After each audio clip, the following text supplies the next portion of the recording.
வணக்கம் தோழமைகளே, சிந்தனை பரவல் சேனலுக்கு உங்களை வரவேற்கிறேன். சிந்தனை செய் மனமே. என்னடா இவ பாட்டு பாடுறாளேன்னு நினைக்காதீங்க. ஜஸ்ட் ட்ரை பண்ண ஃப்ரெண்ட்ஸ். இந்த பாட்டு வரைக்கும் நமக்கும் ஒரு சம்பந்தம் இருக்குது. அதாங்க சிந்தனை. சிந்தனை பற்றி தான் நாம் வீடியோவில் பார்க்க போகிறோம். தினமும் ஆயிரக்கணக்கான சிந்தனைகளை உருவாக்குறோம். ஆனால் என்னைக்காவது அதை கவனிச்சிருக்கோமா? இல்லை நம்ம மனசில் பல்வேறு எண்ணங்கள் உருவாகுது, அதை அப்சர்வ் பண்ணி பார்த்துருக்கோமா? ஆனால் அந்த சிந்தனைகள் தான் நம்ம வாழ்க்கையே உருவாக்குதுன்னு யோசிச்சதுண்டா?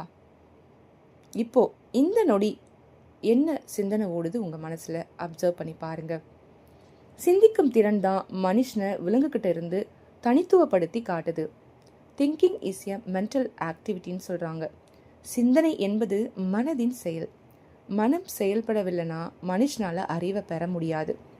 சிம்பிளாக சொல்லணும்னா தீர்வின் அடிப்படையில் ஆராய்ந்து அறியும் திறன். உலகம் முழுவதும் பல சிந்தனையாளர்கள், தத்துவவாதிகள் நமக்கு உணர்வு பூர்வமான, அறிவுபூர்வமான மற்றும் அறிவியல் சார்ந்து பல்வேறு கருத்துக்களை தந்திருக்காங்க.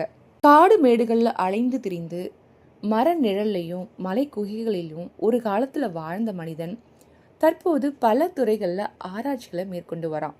இன்றைக்கு நாம் பயன்படுத்தும் ஒவ்வொரு அறிவியல் தொழில்நுட்ப கண்டுபிடிப்புகள் அனைத்துமே சிந்தனையின் செயல் வடிவம்தான். ஒரு பாடல் வரி ஞாபகம் வருது ஃப்ரெண்ட்ஸ். பறவையை கண்டான், விமானம் படைத்தான், பாயும் மீன்களில் படகினை கண்டான், எதிரொலி கேட்டான், வானொலி படைத்தான். இதுக்கு பின்புலமாக இருக்கிறது சிந்தனை மட்டும்தான்.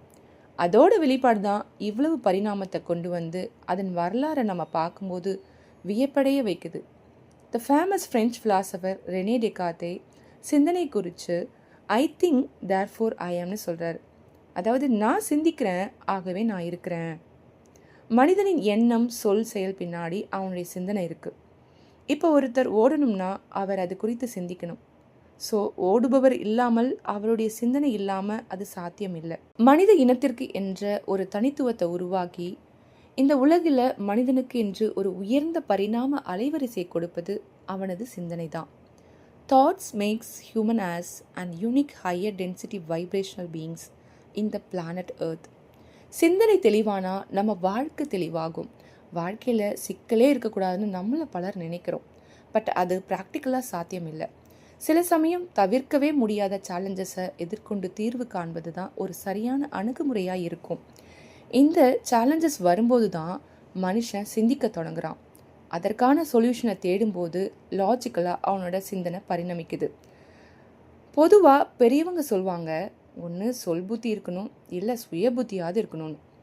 இங்கே சுயமாக சிந்தனை செய்வது ஒரு மனிதனின் முதல் கடமை என்று ஓசோ மாற்றி சொன்னது நினைவுக்கு வருது ஃப்ரெண்ட்ஸ். நேர்மையாகவும் சுதந்திரமாகவும் வாழ விரும்பினால் மற்றவங்க சொல்கிறத கண்மூடித்தனமாக நம்பாமல் அதை அப்படியே ஃபாலோ பண்ணாமல் அதில் கேள்வி கேட்கணும். இதைத்தான் நம்ம வள்ளுவர் சொல்லியிருக்காரு.